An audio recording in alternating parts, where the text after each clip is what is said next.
महाक्षेत्र गंगा कालिंदी संगमे प्रयागे परम पुण्य ब्रह्मलोकस्य वर्तमाने ब्रह्मलोकना मार्ग स्वरूप प्रयाग तीर्थમાં સૂત પુરાણે જે ભગવાન મહાદેવની કથા કહે છે.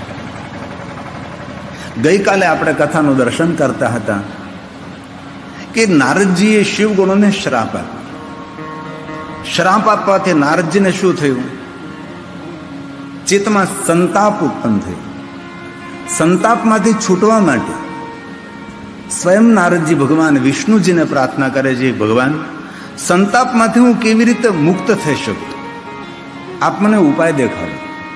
ત્યારે ભગવાન વિષ્ણુજી નારદજીને ભગવાન મહાદેવને ભક્તિનું માર્ગદર્શન આપે છે અને ભગવાન સ્વયં વિષ્ણુજી નારદજીને કહે છે, હે નારદ, મનને શાંત કરવા માટે શ્રેષ્ઠ ઉપાય છે આપાદ મસ્તકમ સમ્યમ ભસ્મ નોદુલ્ય સાદરમ.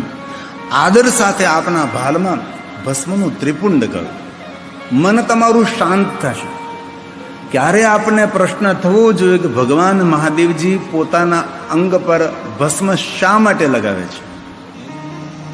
ભસ્મ લગાવવાનો અર્થ એક જ છે, મનુષ્ય માત્રને એક સુંદર સૂચન કરે છે કે હે મનુષ્ય, તારા આત્માના સ્વકલ્યાણ માટે તું કાંઈ કરજે.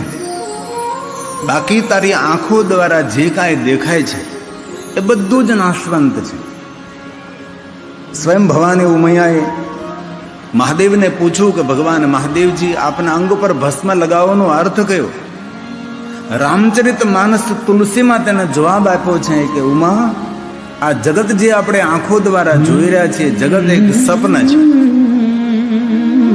જગતનું સાર તત્વ એ ભસ્મ છે, એ રાખ છે. આ બધું જ નાશવંત છે અને એ તો સત્ય છે. બાળકથી લઈને વયોવૃદ્ધ વ્યક્તિ સુધી આ વસ્તુ જાણે છે કે જે કાંઈ દેખાય છે એ બધું નાશવંત છે. એક સપનું છે નિંદ્રામાં, બીજું સપનું છે જાગ્રત અવસ્થામાં. બાકી બંને સપન જ છે. રાત્રિનું સપનું તો નિંદર ખુલતા પૂરું થાય, પણ દિવસનું સપનું તો જીવન પૂર્ણ થતા પૂર્ણ થાય છે. એ સપનું ચાલતું જ રહે છે. તેથી રામચરિત માનસ તુલસી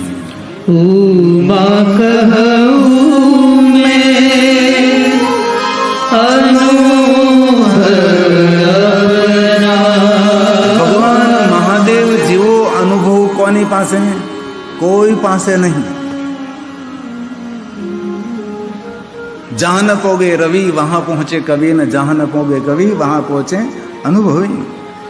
શિવજી કહે છે કે મારો અનુભવ છે, યુગો યુગો કલ્પ કલ્પથી હું જોતો આવું છું કે આ બધું જ નાશવંત, સર્જન અને વિસર્જન નિરંતર આ સૃષ્ટિનો એક ક્રમ છે. તેથી ઉમૈયા, હું સત્ય કહું છું. ભગવાન સ્વયં મહાદેવ બોલે છે,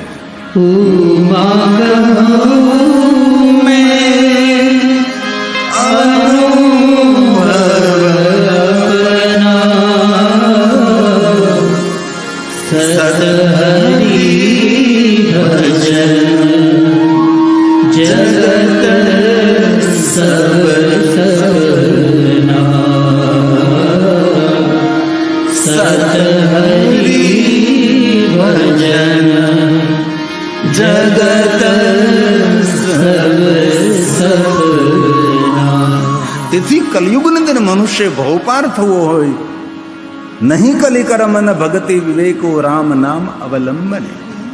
આ યુગની અંદર કોઈ મોટી મોટી સાધના, ઉપાસના, અનુષ્ઠાન કરવા એ બહુ જ અઘરું પડે છે. પણ હાલતા ચાલતા, બેસતા ઉડતા, ખાતા પીતા, ઊંઘતા જાગતા, ઘરમાં વનમાં શમશાનમાં, પવિત્ર અવસ્થામાં અપવિત્ર અવસ્થામાં જીવાગ્રે વર્તતે, જેને જીવવા પર ભગવાનનું નામ લે છે એ મનુષ્ય ભવપાર બને છે. તેથી કલયુગમાં શું કરવું? તો કે હરિભજન કરવું. કામ કરતા જાઓ, ઘરનું કામ લેતા જાઓ હરિનું નામ. એ જ આપણા માટે સરળ છે. આપણે કોઈ કથા સાંભળીને હિમાલય પહાડમાં તપસ્યા કરવા નારદની જેમ નથી જવું, અને જવાના પણ નથી. આપણા માટે એક જ ઉપાસના, આપણા માટે એક જ સાધના છે. કોઈ પણ પ્રવૃત્તિ કરતા હોય, કોઈ પણ કાર્ય કરતા હોય, ઈશ્વરનું નામ નહીં છોડવું. સત્ય બોલતા હોય તો પણ ઈશ્વરનું નામ લેવું. ક્યારેક મજબૂરીમાં જુઠ્ઠું બોલાતું હોય તો પણ ઈશ્વરનું સ્મરણ છોડવું નહીં.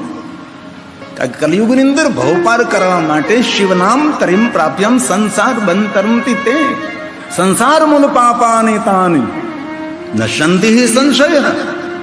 રામચરિત માનસ તુલસીને ભાઈ કહ્યું કલયુગ કેવલ નામ આધાર. કલયુગ કેવલ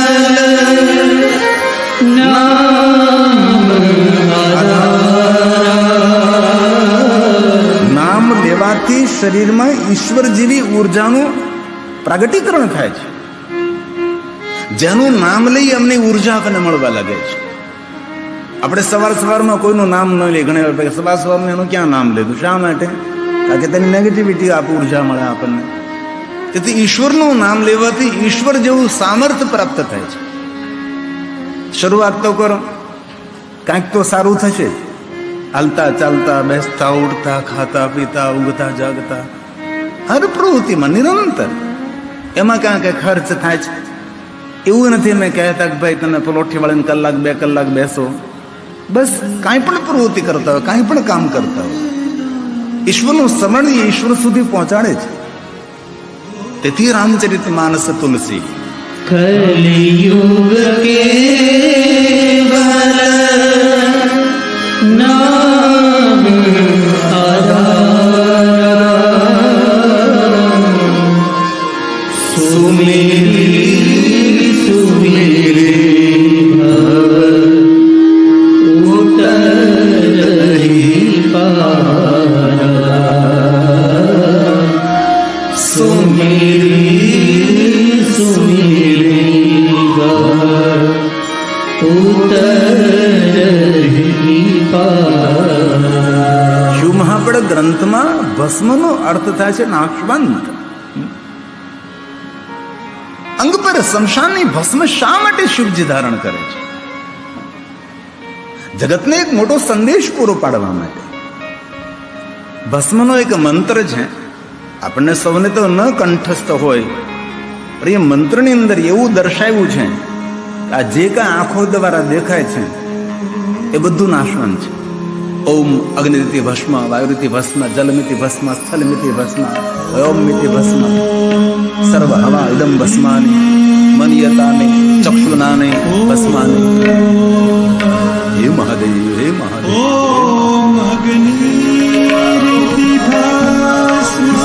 સત્યમ સત્યમ ન સંશય.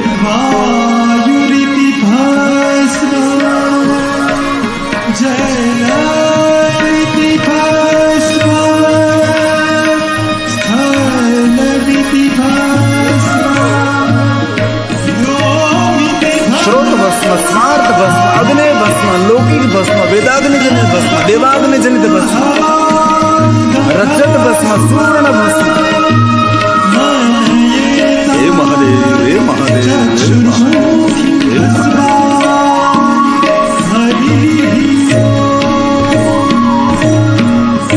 ક્યારેય પણ ભગવાન મહાદેવની પૂજા કરવાનો અવસર મળે, પૂજા પ્રારંભ કરતા પહેલા ભાલમાં ભસ્મનું ત્રિપુંડ કરવું. શિવ મહાપડ ગ્રંથનો એક શ્લોક છે, યાની તીર્થાની લોકેસ્મિન. જે કોઈ મનુષ્ય પોતાના ભાલમાં ભસ્મનું ત્રિપુંડ કરે છે તે મનુષ્ય માટે ભગવાન મહર્ષિ વેદવ્યાસે વચન આપ્યું, લલાટે પુંડકમ. તો યાની તીર્થાની સ્નાની, દુનિયાના જેટલા તીર્થો છે બધા તીર્થોમાં સ્નાન કરવાનું ફલ તેને પ્રાપ્ત થાય. ભાલમાં ભસ્મનું ત્રિપુંડ કરવા માત્રથી. ભગવાન વ્યાસ બોલ્યા છે, યાની તીર્થાની લોકેસ્મિન ગંગાદ્યા સરિતા. ગંગા સાથે. અને આપણી શિવ પુરાણ કથાની તો થીમ ગંગાજી છે. આ જે મહેમાનો હોય છે તેનું પણ સન્માન ગંગાજળની લોટીથી કરવામાં આવે છે. અહીં જ્યાં નજર કરો ત્યાં માતા ગંગા બિરાજમાન છે. સાંજે રોજ કથા પૂર્ણ થાય 6 વાગ્યા પછી સુંદર ગંગા આરતી થાય છે. કેટલી સુંદર દિવ્ય વાતાવરણ વચ્ચે ગંગા આરતીનું તાદૃશ્ય દ્રશ્ય ખડું થાય છે. આમ બેઠા હોય તો એવું લાગે છે હરિદ્વારમાં આપણે બેઠા છે, હરિદ્વાર જેવું ફિલિંગ થાય. આટલી સુંદર આરતી 6 વાગે કથા પૂર્ણ થયા પછી થાય છે. તો ભગવાને કહ્યું છે કે જે ભાલમાં ભસ્મનું ત્રિપુંડ કરે તે રોજ ગંગામાં સ્નાન કરે છે. અને ભસ્મ સ્વીકાર શિવજી કર્યું.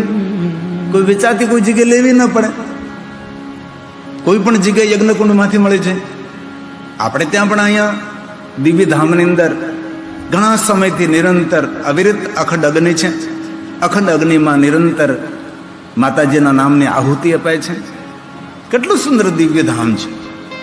કાલે પણ કહ્યું હતું, પરસો પણ કહ્યું હતું કે જ્યાં 6 મહિના માટે અખંડ દીપ પ્રજ્વલિત રહે, જ્યાં 6 મહિના માટે અખંડ અગ્નિ રહે, ત્યાં રિદ્ધિ સિદ્ધિને આમંત્રિત ન કરવી પડે. રિદ્ધિ સિદ્ધિ અને સામ્રાજ્ય અને સામર્થ્ય ત્યાં ઉપસ્થિત થાય છે.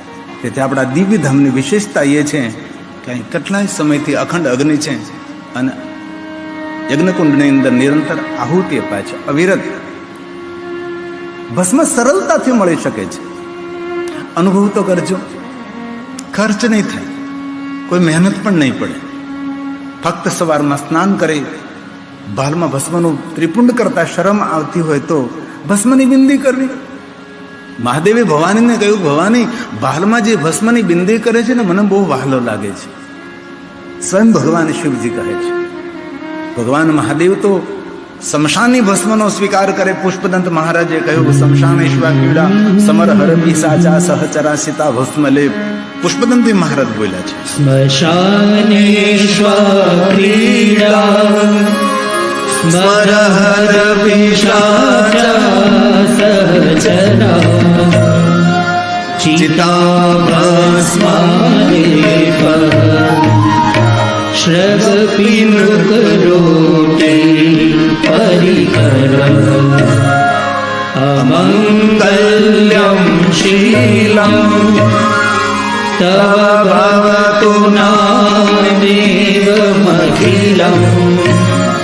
તથાસી સ્મર્તુના વરદ પરમં મંગલમસે વરદ પરમં મંગલમસે.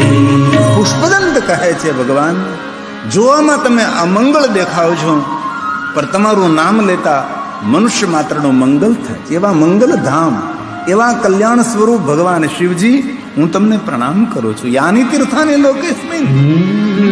કેટલો મહિમા. સામાન્ય રાખ બોલો. ભસ્મના બહુ પ્રકારો સ્ત્રોત, ભસ્મ સ્માર્ત ભસ્મ, અગ્નિ ભસ્મ, લૌકિક ભસ્મ, વેદાગ્નિ જનિત ભસ્મ, દેવાગ્નિ જનિત ભસ્મ. આ ભસ્મનો બહુ જ મહિમા છે. આર્યોદની અંદર અનેક પ્રકારે પર્ણોની, વૃક્ષના મૂળની, વૃક્ષની છાલની, ઘણા ફળોની, ફળોના બીજની, અનેક પ્રકારે ભસ્મનો દવા તરીકે, ઔષધિ તરીકે ઉપયોગ કરવામાં આવે. સુવર્ણ ભસ્મ તેનો ઉપયોગ થાય છે. ભસ્મ ઔષધિ છે. તેથી ભગવાને કહ્યું છે, જરૂર ને જરૂર કોઈ માનસિકતા બદલે છે. આપ અનુભવ કરજો, ક્યારે તમે સવારમાં ભગવાનની પૂજા કરવા બેસો ત્યારે કપાળમાં તિલક કર્યા વગર બેસજો અને ભાલમાં ભસ્મનું ત્રિપુંડ કરીને તમે પૂજા કરવા બેસો એટલે માનસિકતામાં કંઈક બદલાવ લાગે. ભસ્મ વિજ્ઞાન નથી, ભસ્મ મનોવિજ્ઞાન છે. તેથી ભગવાને વચન આપ્યું છે, યાની તીર્થાની લોકેસ્મિન ગંગાદ્યઃ સરિતાશ્રયઃ સ્નાતો ભવતિ સર્વત્ર લલાટે શ્રીપુંડકમ લલાટે શ્રીપુંડકમ. આ ભસ્મનો અદ્ભુત મહિમા છે.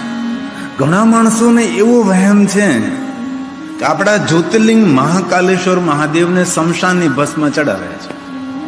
એ લોકવાયકા છે. તે તદ્દન જુઠ્ઠું છે. ભગવાન મહાકાલેશ્વર મહાદેવને શિવાગ્નિ જનિત ભસ્મ અને વેદાગ્નિ જનિત ભસ્મ મહાકાલેશ્વર મહાદેવને અર્પણ કરવામાં આવે છે. આપણે સુંદર 12 જ્યોતિર્લિંગની પ્રતિકૃતિ સુંદર નિર્માણ કરી છે. એક એક જ્યોતિર્લિંગ આપણને કેવો સંદેશ આપે છે, એવી સુંદર લેખન સાથે અહીંયા 12 જ્યોતિર્લિંગની પ્રતિકૃતિ આપણે ઝાંકી ઊભી કરી છે. કેટલા સુંદર ભગવાન પાર્થેશ્વર મહાદેવ નિર્માણ કર્યા છે. એમાં આજ તો ભગવાન કાલભૈરવની પ્રતિમા ઊભી કરી છે. ભગવાન મહાદેવની સુંદર માટીમાંથી પાર્થિવ મૂર્તિ આ પ્રગટ કરી છે. એક વાત કહું, શિવ મહાપડા ગ્રંથની 7 સંહિતાઓમાં પાર્થેશ્વર મહાદેવનો મહિમા ખૂબ છે. દરેક દેવતાઓએ પાર્થેશ્વર મહાદેવની પૂજા કરી, દરેક ઋષિ મુનિઓએ પાર્થેશ્વર મહાદેવની પૂજા કરી, ભગવાન રામજીએ પાર્થેશ્વર મહાદેવની પૂજા કરી, ભગવાન દ્વારકાધીશ કૃષ્ણ ભગવાને પાર્થેશ્વર મહાદેવની પૂજા કરી. તેથી આયોજનને વિશેષ પ્રકારે હું બિરદાવું છું કે આપણા દિવ્ય ધામના આંગણે જે શિવ મહાપ્રદ કથાનું આયોજન થયું છે, આપણા બાળકો હજારોની સંખ્યામાં સહસ્ત્ર શિવલિંગ નિર્માણ કરે છે, રોજ રોજ પાર્થેશ્વર મહાદેવ નિર્માણ કરે. કથા પૂર્ણ થયા બાદ કથા પ્રારંભે ત્યાં દર્શન કરવા જવું જોઈએ. બહુ ઓછા માણસો જાય છે. પાર્થેશ્વર મહાદેવની સુંદર સ્થાપના કરે છે. પાર્થેશ્વર યંત્ર પૂજા, પાર્થેશ્વર મંત્ર પૂજા. અત્યારે જે ટેલિવિઝનમાં તમે જોઈ રહ્યા છો એ 12 જ્યોતિર્લિંગની પ્રતિકૃતિ જ્યાં સ્થાપિત કરી છે ત્યાં સુંદર આ પાર્થેશ્વર મહાદેવની પૂજા વિધિ છે. આજે સુંદર ભગવાન મહાદેવના પાર્થેશ્વર લિંગો નિર્માણ કર્યા છે. જીવનની દરેક કામના, દરેક મનોકામના પૂર્ણ કરનારી કોઈ જો મહાદેવની પૂજા હોય તો પાર્થેશ્વર મહાદેવની પૂજા છે. માટીમાંથી જે શિવલિંગો બને છે તેને પાર્થેશ્વર મહાદેવ કહેવાય છે. આપણા દરેક જ્યોતિર્લિંગોમાં મૂળમાં પાર્થેશ્વર મહાદેવની પૂજા છે. અને પાર્થેશ્વર મહાદેવની પૂજાથી આપણો જ્યોતિર્લિંગો પ્રગટ થયા. પાર્થેશ્વર મહાદેવની પૂજાથી સૌની મનોકામના પૂર્ણ થઈ. રાજા દશરથજી ગુરુ વશિષ્ઠ મહારાજને પૂછે છે, હે ગુરુ વશિષ્ઠ મહારાજ, હું નિસંતાન છું, મારે પુત્ર પ્રાપ્તિ માટે શું કરવું જોઈએ? ત્યારે ગુરુ વશિષ્ઠ મહારાજે એમ કહ્યું કે રાજા દશરથ, તમારા કુલ દેવતા મહાદેવ છે, તમારી કુલ પરંપરામાં શિવની પૂજા છે, તમારા કુલની અંદર ગંગાજીનું અવતરણ થયું છે, ભગીરથજી. તો આપ જો મને પૂછો તો હું એક જ માર્ગદર્શન આપું છું, પુત્ર પ્રાપ્તિ માટે પાર્થેશ્વર મહાદેવની પૂજા કરો. રાજા દશરથજીએ ભગવાન મહાદેવની પાર્થેશ્વર ઉપાસના કરી અને પુત્રહીન કરી ઈચ્છા કોઈ નિશ્ચય શિવ પ્રસાદ તે હોય. સ્વયં ભગવાન શ્રી હરિ, સ્વયં ભગવાન વિષ્ણુજી રાજા દશરથને આંગણે પ્રગટ થયા છે. તેથી ક્યારેક અવસર મળે તો, આપણી પાસે સમય તો હોય નહીં કઈ, એમાંથી વ્યસ્ત જીવનમાંથી સમય કાઢીને વિશેષ પ્રકારે સોમવાર હોય ત્યારે પાર્થેશ્વર મહાદેવની પૂજા કરીએ, ત્રયોદશી હોય ત્યારે પાર્થેશ્વર મહાદેવની પૂજા કરીએ, અથવા આપણા આંગણે આપણા દીકરા દીકરાના લગ્ન થવાના હોય એ પેલા પાર્થેશ્વર મહાદેવ પૂજા ઉત્સવ કરીએ. 11 બ્રાહ્મણોને વિદ્વાનને બોલાવીએ, 9 બ્રાહ્મણને બોલાવીએ, 7 બ્રાહ્મણને બોલાવીએ, અથવા 5 બ્રાહ્મણ, અથવા 3 બ્રાહ્મણ, અથવા 2 બ્રાહ્મણો, એક સહાયક ને એક મુખ્ય બ્રાહ્મણ. જેવી રીતે આંગણે ભગવાન સત્યનારાયણની કથા કરીએ એવી રીતે આંગણે પાર્થેશ્વર મહાદેવ પૂજા ઉત્સવ કરી શકાય છે. આપણા કાર્યો, આપણા પ્રસંગો નિર્વિઘ્ને સંપૂર્ણ પરિપૂર્ણ થાય. કોઈ મોટી યાત્રા કરવી હોય તો પાર્થેશ્વર મહાદેવની પૂજા કરીએ. કોઈ તો તથ્ય રહેલું છે તેની અંદર, કોઈ તો અર્ક રહેલો છે, કોઈ ને કોઈ તેની અંદર તો ઉજા રહેલી છે. શિવ મહાપણના હર સંહિતામાં આ પાર્થેશ્વર મહાદેવની પૂજાનો મહિમા ગયો છે. અને ક્યારેક અવસર મળે તો તુલસીની બાજુમાં બેસીને પાર્થેશ્વર મહાદેવની પૂજા કરે. ક્યારેય અવસર મળે તો બિલવૃક્ષ નીચે બેસીને પાર્થેશ્વર મહાદેવનું પૂજન કરો. અનંત કોટી ફળ મળે છે. ક્યારે સરિતાના તટે, સાગરના તટે, ક્યારે ઘનઘોર જંગલમાં વનમાં ગયા ત્યાં પાર્થેશ્વર મહાદેવની પૂજા કરી. એવા અનેક મહાદેવના ભક્તોને મેં જોયા છે કે રોજ પાર્થેશ્વર મહાદેવનું પૂજન કરે. અરે બહાર ગામ જાય, કોઈને ઘરે મહેમાન થાય, માટી સાથે લઈ જાય, તે સુંદર પોતાના બેગમાંથી માટી કાઢીને સુંદર શિવલિંગ બનાવે, ભગવાનની પૂજા કરે. જેના ઘરે મહેમાન થયા હોય એ ઘરના સભ્યો પણ ખૂબ રાજી થાય કે અમારા ઘરે ભગવાનનું પૂજન થયું, અમારા ઘરે ભગવાનના નામ લેવાના. તો ભગવાન મહાકાલેશ્વરને શમશાનની ભસ્મ ચડાવવામાં નથી આવતી, વેદાગ્નિ જનિત, દેવાગ્નિ જનિત ભસ્મ ચડાવવામાં આવે છે. એ ભસ્મ શુભ છે, ભસ્મ મંગલ છે. ક્યારેય તમને અવસર મળે અને ક્યારેય તમે સવારમાં મહાકાલેશ્વરની મહાઆરતીમાં, ભસ્મ આરતીમાં જાઓ ને તમને જો ભસ્મનો પ્રસાદ મળે તો ભસ્મ ઘરમાં લઈ શકાય છે. ઘણા લોકોને ખબર નથી, એવું સમજે કે એ શમશાનની ભસ્મ છે એટલે બહાર નીકળીને ફેંકી દે. એવું ન કરાય. એ શુભ છે, એ મંગલ છે. આપણી માનસિકતાને પરિપક્વ કરે, આપણી માનસિકતાને ઠીક કરે છે. તેથી ભસ્મનો મહિમા છે. અને ક્યારે જ્યોતિર્લિંગ મહાકાલેશ્વર મહાદેવ જવાનો અવસર મળે તો ઉજ્જૈન મહાકાલેશ્વર મહાદેવ શિપ્રા નદીના તટ પર શિવપ્રિયા, એ શિપ્રા નદી ગંગા તુલ્ય છે, મહિમા છે શિપ્રા નદીનો. એ મહાકાલેશ્વર ઉજ્જૈન નગરમાં 84 મહાદેવ છે. અતિ પ્રાચીન, યુગ પ્રાચીન, કલ્પ પ્રાચીન, મન્વંતર પ્રાચીન એવા અગણિત ભગવાન મહાદેવ